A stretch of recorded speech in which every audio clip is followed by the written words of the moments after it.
When you come to Philadelphia, there are so many beautiful and historic sacred sites to see. You'll be amazed by their diversity and symbolism. The National Shrine of St. Katharine Drexel is a beautiful shrine and a great place to learn about this native-born saint. The Drexels were a wealthy family that once lived in Philadelphia, but it's because of their many charitable works that you see their name everywhere you go. There's Drexel University, the Drexel Hill neighborhood, and the Drexel Library at St. Joseph's University. Once called the world's richest nun, and today called saint, Katharine Drexel spent her life and her fortune ministering to and caring for the most poor and oppressed members of American society, Blacks and Native Americans. Just a short trip on the Trenton Line out of Suburban Station to Cornwallis Heights will get you to Bensalem. Set amongst tranquil greenery, the National Shrine of St. Katharine Drexel was originally built under the direction of Mother Catherine in 1891 as the mother house for the religious order that she founded, the Sisters of the Blessed Sacrament. Although the school closed in 1973, you can still meet some of the amazing sisters as they pray in the beautiful chapel or walk among the trees. Who was St. Katharine Drexel? St. Katharine Drexel was a wonderful young daughter, and as she grew up in a wonderful, loving family who taught her the values of sharing, because the family believed that money was a gift from God to be shared with others. So how was Katharine exposed to the Native American people?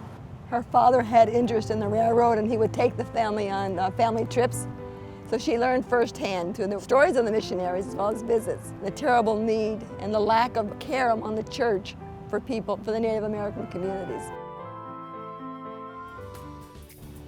There's so much to do here at the shrine. The Mission Center is the perfect place to start. You can visit the gift shop and buy books and DVDs about St. Katharine, or you can find some beautiful handmade gifts created by local volunteers or by skilled artisans as far away as Rwanda.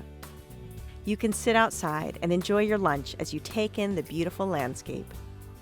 Or you can go inside the beautiful St. Elizabeth Chapel, built in memory of St. Catherine's sister.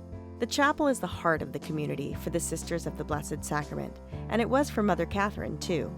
Here they pray every day for the courage and strength to continue to minister to all of those loved by God. This chapel is so full of beauty that raises your mind and heart to God. I love this wood.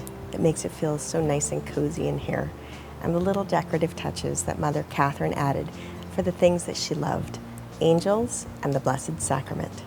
The stained glass windows feature saints whose names are the same as members of Mother Catherine's family, St. Michael and St. Elizabeth. These delicate Stations of the Cross were made in France, and the huge crucifix in the sanctuary was picked out by Mother Catherine herself. This banner was hung at the Vatican during her canonization mass in the year 2000. During Mother Catherine's life, the Sisters of the Blessed Sacrament founded 145 missions, 12 schools for Native Americans, and 50 schools for African Americans all across the country, including Xavier University in New Orleans, the first college for African Americans in the United States.